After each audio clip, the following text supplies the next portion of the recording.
Did you know 70% of consumers trust earned media such as PR articles or reviews more than traditional advertising? Welcome to another enlightening episode of Spark and Ignite Your Marketing. Today, we're thrilled to introduce Camile Sardina, a seasoned digital nomad, publicist, and acclaimed author, writer. With over a decade of experience in PR, public relations, Camile is the mastermind behind Evolist Media, a boutique public relations firm based in New York City. Her impressive client portfolio includes major media outlets like Good Morning America, Women's Health, The Washington Post, and Forbes. But Camile's influence doesn't stop there. She's also the creative force behind Changemakers, a compelling book spotlighting trailblazing women making positive change. She's endorsed by Sheryl Sandberg and the Women's March organizers. Camile's work has garnered attention from U.S. News and World Report, Canvas Rebel, Bold Journey, and A+. Join us as we dive into Camile's journey, glean insights from her vast experience, and uncover some secrets to PR success in today's competitive landscape. Welcome, Camile. Thank you so much, Beverly, for having me. I'm super excited to have you because PR is certainly in the marketing wheelhouse. Yeah, I think I mentioned earlier that I can write a press release and we can do a little bit of that, but we are by no means experts in that area. But it's certainly marketing and I'm here for all the marketing things. So I'm super excited to chat with you more. So talk a little bit about your journey into PR and even to owning your own business. What does that look like for you?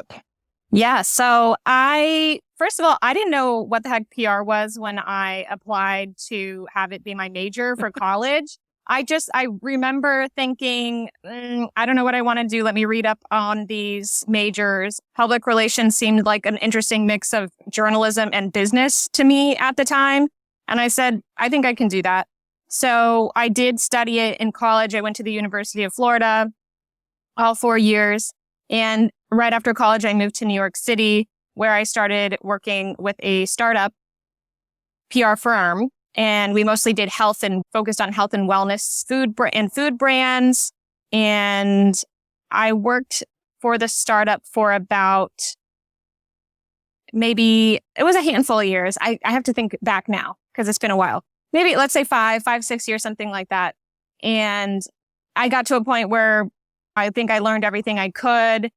I felt like I could manage clients on my own and do this. And I also learned because when you work for a startup in a small business, you wear a lot of hats and you do learn what it takes at least to run a small business. And so I did absorb all of that. And I said, I think it's time for me to take the leap.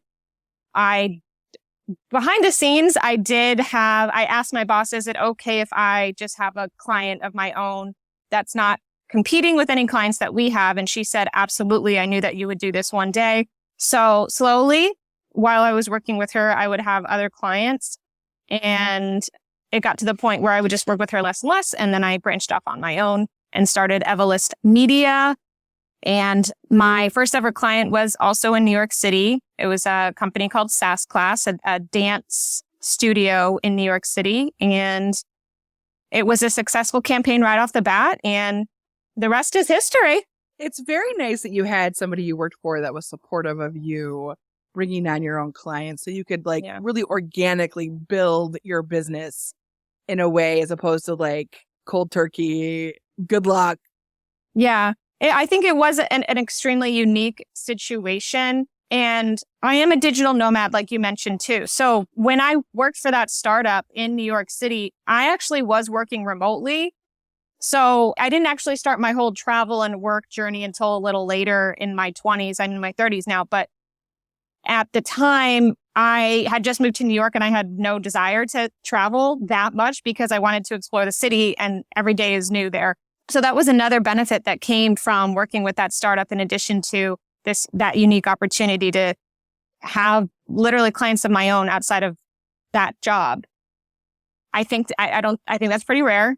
And then on top of that, because I worked remotely, I was flexible with the hours, with the work hours. I could go work in the coffee shops, get some work done for her, even on the weekends, and focus a little bit more on building my business on certain weekdays. So yeah, I think it was rare. It's a gift for sure. The idea that you started from a startup, that was actually my job before I started my own company too. I was doing marketing for a startup.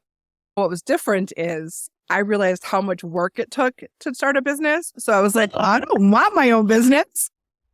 That was a whole other thing. I dance to the beat of my own drum and I go with the flow. Just like when I entered college and I had no idea what I wanted to do. I woke up one morning and thought, yeah, I think I could do this. I'm just going to do it. I actually didn't do a lot of research. So like you, I didn't really understand all that was involved in starting a business and keeping it afloat.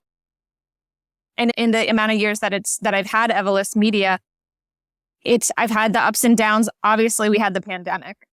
So that was one of the downs. So yeah, I'm still learning so much because it's a small business still right now. So the growing pains never stop.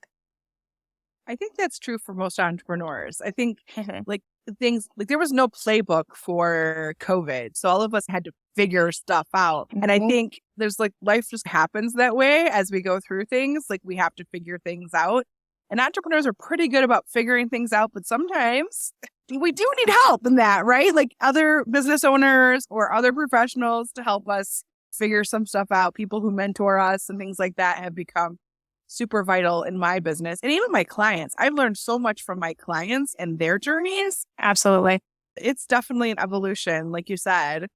Now that you have done the PR thing and you did the school, what about PR do you love? What is it that brings you joy as related to PR and why a PR business? Yeah, I've always loved writing. So the writing aspect of it is probably my number one reason of why I love PR.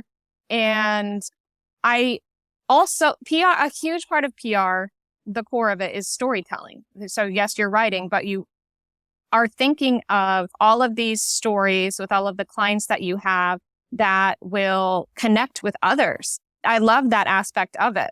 Just having the secret writer in me who just wants to be in a forest and write books all day. I definitely have that side of me, and that is able to come out in public relations, just in a different way. So what do you think has been the biggest challenge? You talked a little bit about COVID, but what do you think is the biggest challenge you've had to overcome as an entrepreneur? Okay, because I would say just in general, things that have happened, the pandemic was definitely the biggest challenge. But as an entrepreneur, I could say that as an entrepreneur, because this could happen even without a pandemic, was losing literally all of my clients had to take a pause during the pandemic, all of them. And luckily at the time I had learned how to, throughout my 20s, balance my budget better than I had when I was in college in my early 20s because I didn't know anything. I had enough money saved, but I thought, okay, in the pandemic, when businesses are trying to save money in hard times, usually luxury services like PR are one of the first to go. So that was definitely the hardest and most stressful year of my entrepreneurial career, and figuring out how to get more business in a time that I didn't think I would have to because I was busy at the time. And the lesson though, which is extremely important, is you need to never stop. Even if your business is thriving, never stop trying to get new clients. So that was really the big lesson. Whether it's a pandemic or something else that might keep you from working for some reason unexpectedly, it's always good to grow and hire versus be in a position where everyone might go and you have no income or you have no incoming stream of income anymore. So did you have to shift from doing to growing? Yeah. How did you grow in a pandemic? That seems impossible, Camille. Yeah. There's so many ways, new clients. So I just hustled like I had done before, but times 10.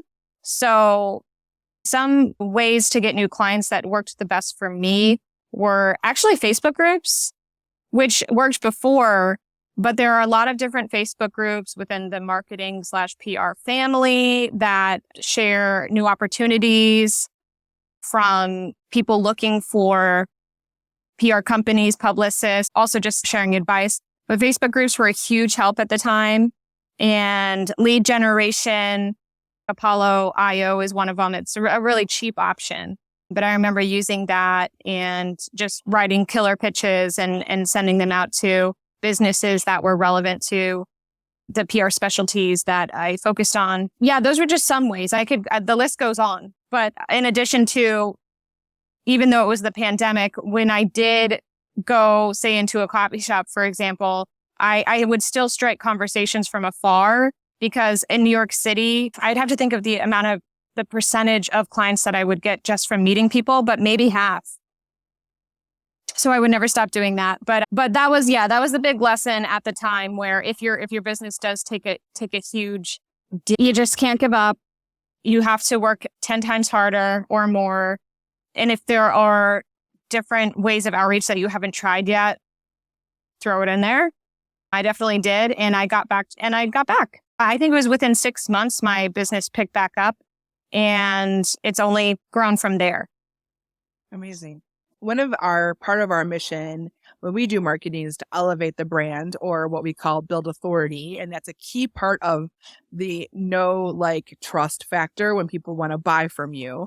Mm-hmm. These are all marketing phrases everybody knows that's in the space. So talk specifically about what PR does and why it's important for a business or a brand to invest in that particular marketing activity.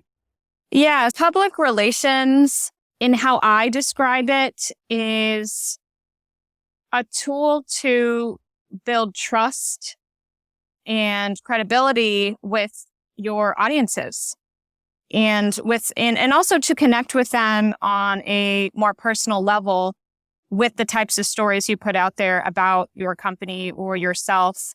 Because in addition to the personality of a company, you're a lot of the times putting a spotlight on the CEO as well, and letting their audiences know and letting the public know who they are and why people should like them and want to work with them or want to buy their product, whatever it is. So it's really about trust and credibility at the end of the day, and connection. You don't want to be the best kept secret, right? No, we don't want them to be the best kept secret. Everyone should flourish. Yes, but I think that this is probably one of the hardest things for entrepreneurs to do, business owners to do, because they put themselves out there, right? In front of a camera. A lot of them are camera shy. When I've worked with other clients, even doing media prep, how to be on media. And the biggest thing they always say about being on TV is it flies. The 3-minute spot or 5-minute spot, if you get a 5-minute spot. The 3-minute spot goes by so fast. It does. Yeah. No, all of a sudden they're like, hang on, I blacked out. What happened? Where are we? Yes. They had a whole script and it just went out the window. So there is a finesse, I believe, to some of the media exposure that you have to have, I think, to do really well. Mm-hmm. And it just takes practice. We always say you should do Facebook Lives and get really comfortable and then continue to build on your skill set. But practice does make perfect in this situation. Facebook Lives, IG Lives, all of that. And that's something that I really love to do with my clients is whenever we get different broadcast segments booked, and this is for TV or radio or podcasts, is I always like to have practice Zoom calls with them where I pretend to be the host. I will have just a different set of questions ready to ask them. I will time them, and we have a actual hard crash course practice for practicing interviewing. Yes. So that I always include in any kind of campaign. That's something that I do. It's complimentary, and I think it's absolutely necessary, especially when someone has not been on television before, has not been interviewed before.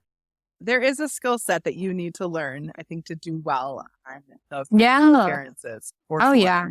And some people have it and some people need to master it, but it's very few people who are just naturally, without practice, great on TV. My mom jokes that all the theater and choir and dance classes she put me in helped It me came to think benefit. fast on my feet. Yes, exactly. So it definitely benefited, but there are a lot of people who don't have any of that background. They can get a little stage fright, and I still get really nervous, but yes. Oh, yeah. I think most of us do. And I also did theater, hands down, that helped me because I was such a shy kid. Yes. I was a very shy kid. And for some reason, I was still drawn to theater. I don't know why. I did some dance too. I do credit that to a lot of any kind of comfort that I might have on camera, even though I do get nervous. Yes. I was telling my clients, you need to get over stage fright. Just get on there. The more you do it, the more you practice, the more you'll get over yourself. You just need to get yourself out there. Back when Facebook Live just launched, so this is years ago, COVID pushed people out more live, which was great. A lot of clients finally took my advice to get out there and do more because of necessity, because they were closed, so they had to. And now I have some clients who do way better on their lives than actually in store as far as sales. It's like they're totally bought in now. This is the most amazing thing. So now it's their new passion. Right? Exactly. It's changed them entirely. So. Now they're like, Beverly, can you help me actually start a podcast? Because I think it's fun. Yes. That actually is a funny story too, Camille. I was giving advice to a client saying they're in the financial realm, saying they needed to have a podcast. And I had hosted a podcast back in 2007 on global business. And I was saying, this is what you do. This is how you can use it. This is a great way to build authority in the space, a great way to connect with potential customers. This is just an excellent avenue for you. He had a radio voice too. So I thought, this is fantastic. And he was very shy. So he was like, no, that's not for me. But I had an out of body experience where I was like, why am I not taking my own advice? Why am I not doing a podcast on marketing?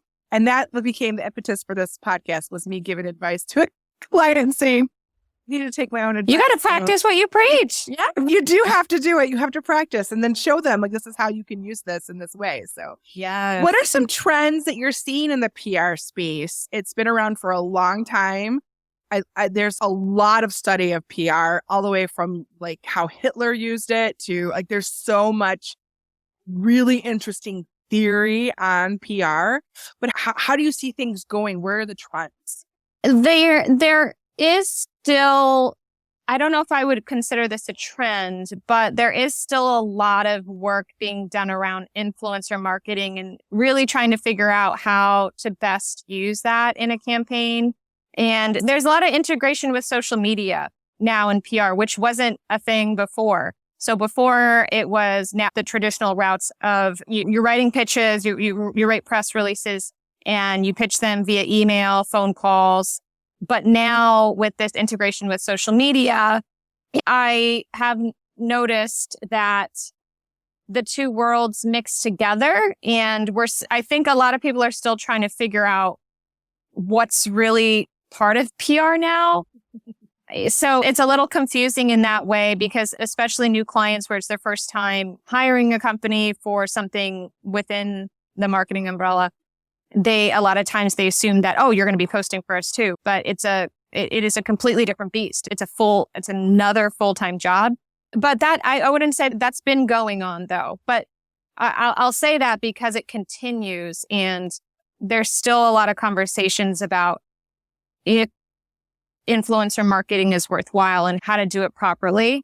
So that's one that's absolutely worth mentioning. Do you do influencer marketing? Do you set that up for your client? Is that something that I started doing that once I realized that more and more clients were interested in it? And so that started some years ago, where I had to learn how to do it, because a lot of people didn't really know how to do it properly, and it's still evolving. But yeah, so I do, unless a client, I customize every campaign. So unless it's just not what they want in something that I don't recommend, then no. But a lot of times, yes, we do influencer marketing, and it's a hit or miss. Sometimes they're really effective, but most of the time it doesn't bring the results that I personally want. So these are conversations still happening in the PR world. The thing is that marketing 20 years ago to marketing now is a totally different beast. There's some fundamentals that are the same as far as psychology of buying and things like that. However, the tools, the channels, the partnerships have truly evolved. And Yes. those of us who have been a part of this industry literally have learned it as it's happening. Like there's no on how to do it because the algorithm changes tomorrow. Yeah. And that's another thing is everyone has so many different opinions on what should and shouldn't be included in a campaign. And I definitely, I don't have the personality to say this is the right way. I always say, hey, this is what I've done. It worked. I am always open to trying new things.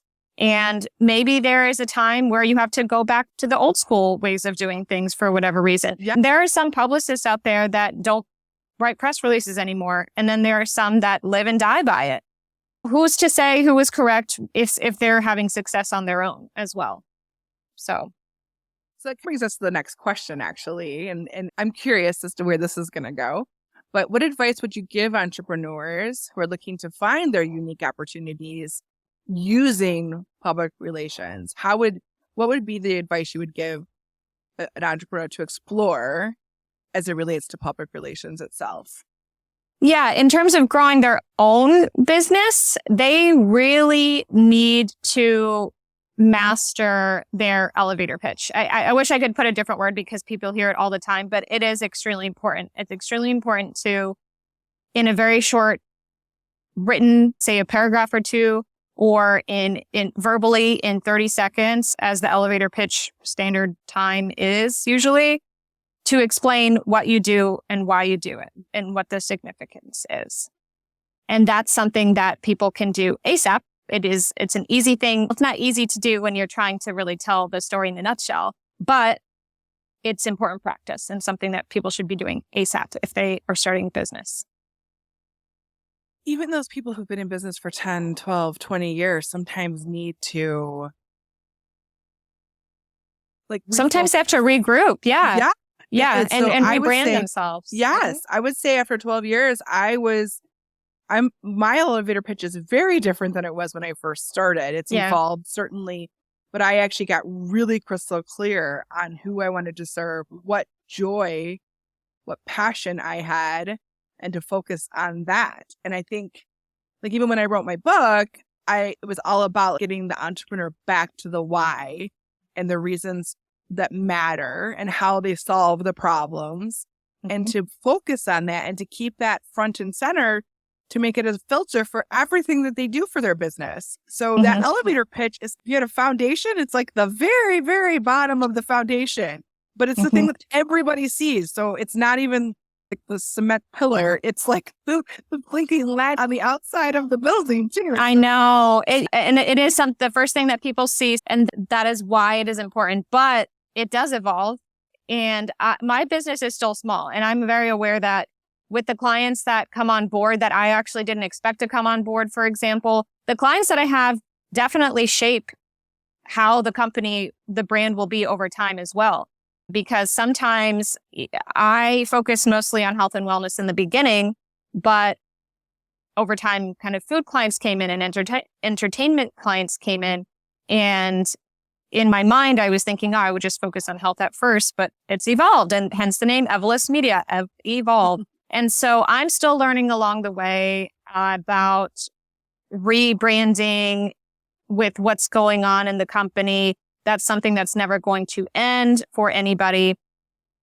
And it's a fun job too. If people enjoy that, if people enjoy always thinking of new things and reinventing who they are and and the company over time, then they have that entrepreneurial spirit, and that's important. Yeah. Yeah. I often ask my entrepreneur guests, because we do marketing, all about the tactics that are most effective and what kind of approaches you use. But clearly, you focus on public relations. Yeah. Share an example of a client you worked with and how PR really helped launch their business or kick it up. Yeah, I will. There's many stories, but I will use my first client story because it's near and dear to my heart, since SAS Class was my first client. So SAS Class is a dance studio in New York City. They do these dance video programs where you learn a dance routine and they film you doing the routine on camera at the end with a group. It's basically a music video experience, and it's so fun. And a lot of times the women who go in there, it's a women's empowerment studio. They are hard workers in the daytime, and then they go there and take the dance class at night to let their hair loose. Mm-hmm. So I did it, and I had so much fun.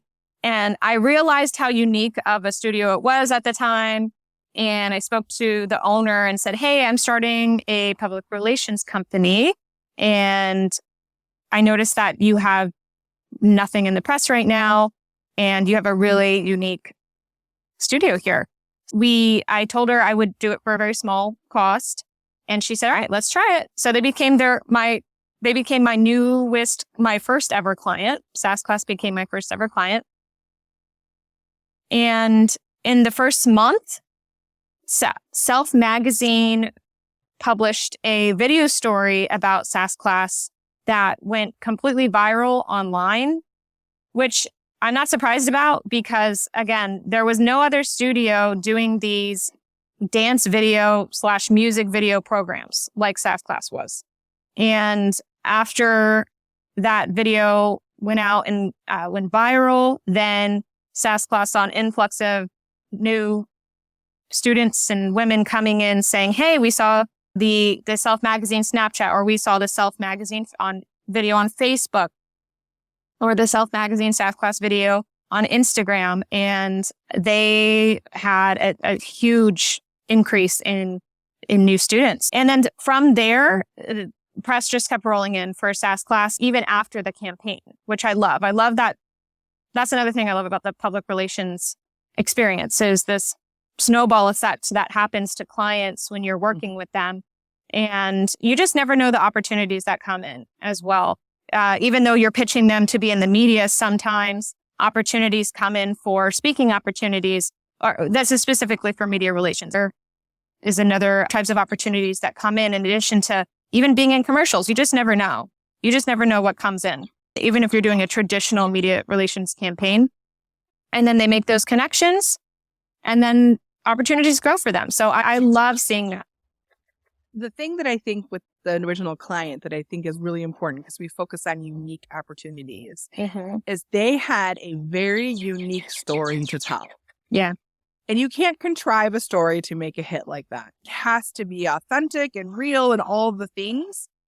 And that doesn't mean, like, I think this is the hardest thing for my clients to understand is what really is a story that people care about. Because while you might care about them, it doesn't mean everybody else is going to care about them. How do we make it a story that's about everybody else versus just what you care about? That I think is just because I'm trying to think of an example of a client who asked me, I want to do a press release. And I was like, I don't think that's going to get picked up by the media.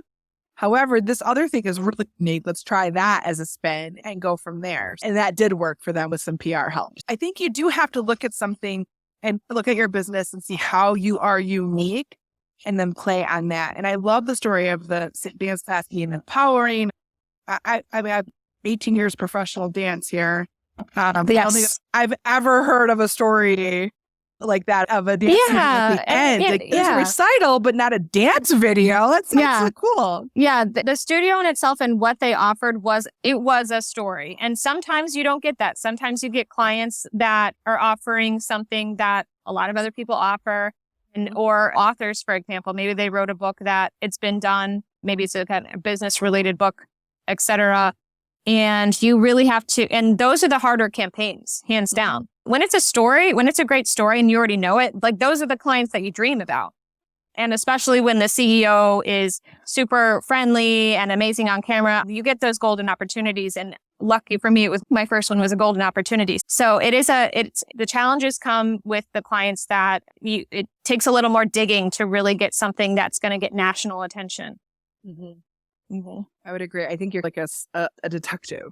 Yes. Loose on finding the story that's gonna be the spin for. And I say spin, and I don't mean it in a negative way, but it's the one that it's gonna connect the strongest with the reporter or with the community that it's gonna hit. So Yes, indeed.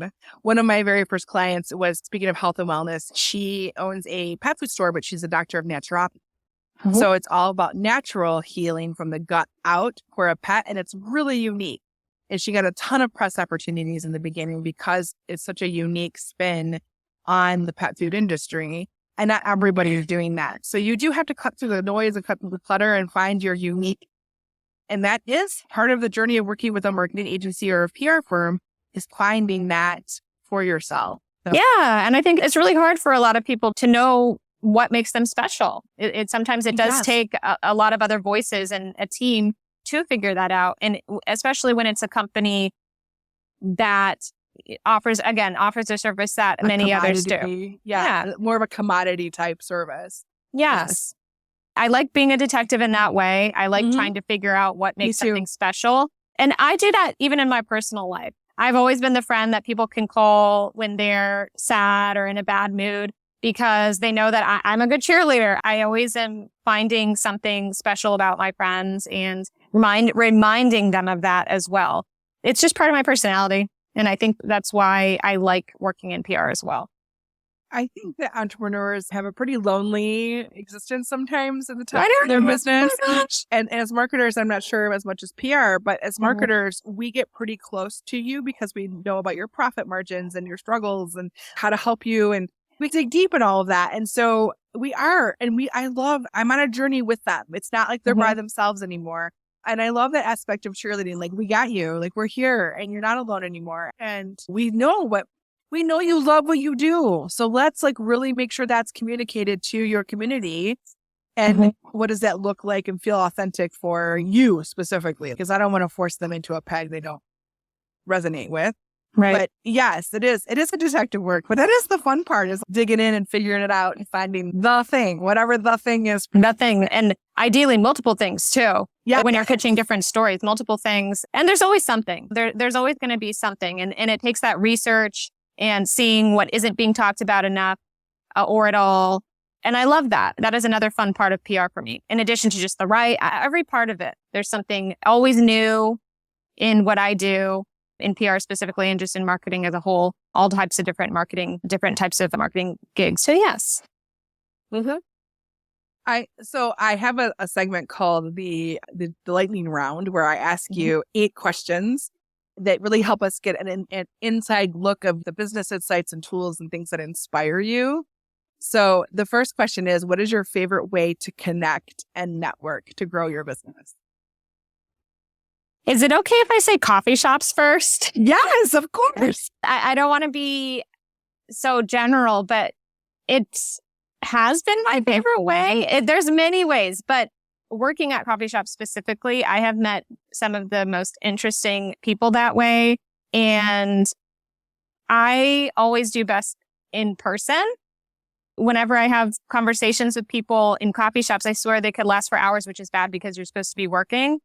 But they always ended up benefiting me in some way, because a lot of times I would meet other people. Maybe they do something in marketing, but they specialize in something else. And I'm learning from them. And I ask them questions like, oh, how did you do that? How did you do this? And I've also met new clients that way, or people that know somebody. And living in New York City hands down is the main reason why my small business, and I didn't go to business school. I didn't know a thing about how to start a business. New York City, I give a lot of credit to for the success. But coffee shops is definitely one of them. And also just on the in-person realm, co-working spaces are fabulous. Co-working spaces are fabulous for people like me who are digital nomads. And when I hire out, it's always remote. The freelancers or the part-timers that I hire are in different parts of the US usually. But with co-working spaces, it's another way to, again, network with other businesses that could become clients or just teach you something. And on a personal level, it allows me to be social. I am more extroverted. And I love that because they have a lot of different daily events for networking or just socializing in general. What is your favorite business or marketing book? Ooh, this might be a cliche answer, but Dale Carnegie's How to Win Friends and Influence People is always a go-to for anyone in business, just as reminders of how people operate. What is your favorite podcast? My favorite podcast is a comedy podcast. Is that also okay to say? Yeah. Okay. So my favorite podcast, I have two right now. It's called Bad Friends, and it's with comedians Andrew Santino and Bobby Lee. I just think that they're absolutely hilarious, and I listen to them every Monday. I even bought a t-shirt, which I don't fangirl to the point where I buy merch usually, but I did with them. And I also love Whitney Cummings. She's hilarious, also a comedian, and I listen to her podcast called Good For You every week. We all need more laughter and joy in our life. That is never a wrong answer, for sure. Oh, yeah. What is your favorite business tool or app that you use every day? Because I'm in the PR world, the tool that I use every day is called Cision, which anyone in the PR world has probably heard of. And yeah, it's that one. I don't know if I need to go into it. Because I don't know if it should be a secret, but that's the name of it. Okay, we'll keep it a secret. Okay. What is your favorite way to refocus and reduce stress at work? Oh, I actually take breaks a lot of times on the weekdays, usually 2 to 3 days out of the week. When I eat lunch, it's bad to do, but I tend to eat lunch while working. But the break that I have, I actually go work out. I'll go for a run. I'll take a class. Sometimes I'll schedule a session with a trainer. And that has been instrumental in my energy and my success, because a huge benefit of working out, whether it's running, yoga, etc., is less back pain because I'm sitting down a lot. Yeah, I could go down a whole rabbit hole of health in fitness and why that should be taken care of as an entrepreneur. But for me, I have scoliosis, so I have to do it. Otherwise, my back is going to be killing me in my neck all day. And that's a whole different conversation for digital nomads and entrepreneurs who do mostly computer and phone work. I make sure to balance out the amount of time that I'm sitting down with actual movement. I don't often interview marketing people. I usually interview just other entrepreneurs. Oh. So I asked this question, but I probably know the answer. What is your favorite marketing tactic? The one I do the most is email marketing. But if I had to choose a favorite and one that I actually am trying to be better at, I love video marketing. I love Reels. And this is just for me personally, but for Instagram and Facebook, they have the most reach out of any other type of post, and they're just fun to make. That's actually something that I'm trying to integrate a lot more into my practice, but I don't do but what I mostly do is email marketing, hands down. Is that because you're pitching? Is that yes. What is your favorite source of inspiration? Travel.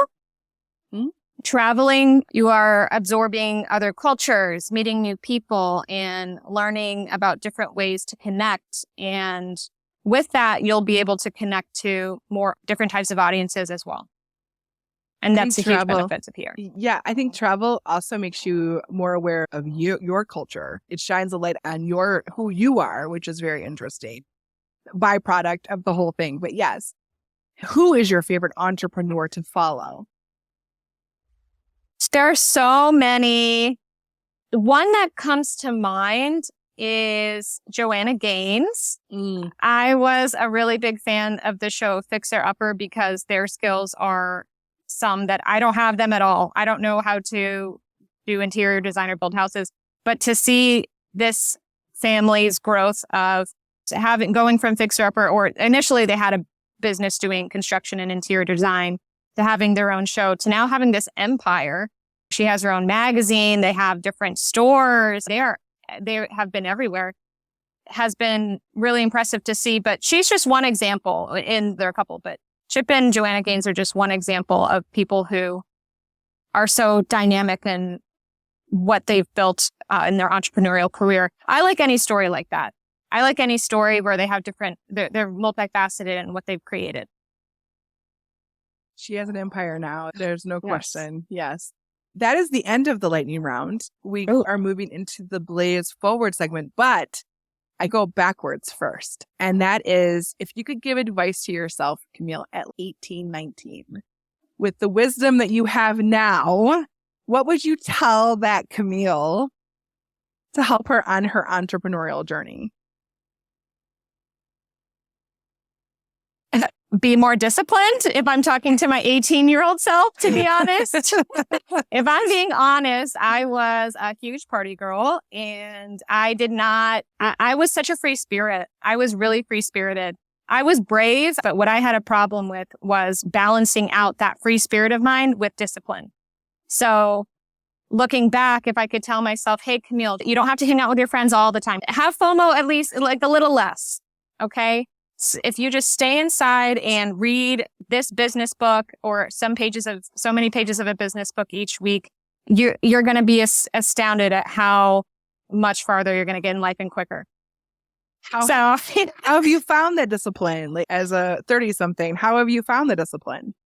Moving to New York was a big change for me because I had lived before that. I was born in upstate New York. Then my family moved to Florida and I lived there for a while. And then I moved to New York City. But New York City was the biggest reason why my entrepreneurial spirit was ignited, because everyone around you is producing something and creating something. You are always meeting these fascinating people. And this could be in like a lot of cities, not just New York, but that's just where I was.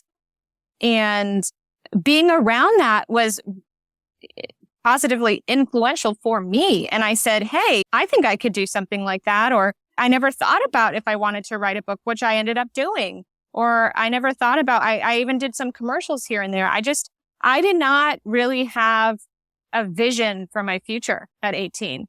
But being in New York, when I moved there in my early 20s, that's when I really started to think about who I was or what my skills were that could lead to a long-term career. And in addition to that, always trying new things and I always like having something new to try, and whether it's for money or not. I get bored, so I always have to have new things to do. New York has helped you see there's a whole world of possibilities, essentially, which is, I think some people don't even realize that there's so many options you can go down, right? What is one small step that a business owner could take today, or somebody who's just starting out a business, Camile, to spark their unique opportunity and ignite their marketing today? After listening to this podcast, what can they go home and do? And something super easy. It has to be something super easy. Something very implementable. Yes. I would say this might be a weird piece of advice. I brought it up a little earlier in the podcast, but go on Facebook, try to find Facebook groups connected to what you want to do. And sometimes just reading the chats in that group, once you're accepted, just reading those chats in the group could actually be really helpful and answer questions that you never thought to even ask. And then it also allows you to connect with people easily by DMing them or doing a post about yourself and what you do. And then people will be very eager to connect with you. At least that has been my experience professionally, but also personally with other passions of mine, like traveling and also just in the PR marketing world. It's a really quick and easy way to connect with people and just pick people's brains. Mm-hmm. But also listening, just seeing what people are talking about. What people are as a tool, but it's actually been instrumental for me. Amazing. So before we go, why don't you share how our listeners can learn more about you, what you do, and keep up with your latest projects? I know you have a book, all the things. So how can they learn more about you? Yeah. So for the business, my website is evolistmedia.com, EZOLIST media.com. And it's Evolist Media across all social media channels as well. And for more of my personal journey that combines my digital nomad life, business life, and also you can learn more about my book. You can follow me at Camile Sardina, CAMILE, 1L, Sardina on Instagram, Facebook. I just started a TikTok, actually. I'm a little late to that game, but I do have one now. And you're on LinkedIn as well, which is where we're... And LinkedIn. Yes, LinkedIn as well. So thank you so much for joining us today, Camile. I loved talking about PR and marketing. Marketing is such a rich industry with so many places you can get very expertise in, like you can really become an expert in. And I think the last 20 years has really shown that people have divided and figured out their niche. And public relations is a key part of a good integrated marketing plan. Thank you for being a guest today. Thank you, Beverly. It's been a pleasure being a part of Spark and Ignite. Yeah, thanks for allowing me to share my PR secrets, and hopefully we can have more conversations and I can learn more about your marketing secrets too. Oh, that would be fun. I'm always open to networking and connecting. Love it. So Camile's insights have illuminated our path, offering invaluable tips and strategies related to public relations to enhance your digital marketing efforts even further. For our listeners, I hope you found this episode as fun as I did. Remember to implement the insights shared today into your small business, and don't hesitate to reach out to myself or Camile if you have any questions or need assistance as it relates to marketing and PR. Stay tuned for more inspiring conversations and actionable tips to ignite your marketing journey and future episodes of Spark and Ignite Your Marketing podcast. And until next time, keep sparking and ignite.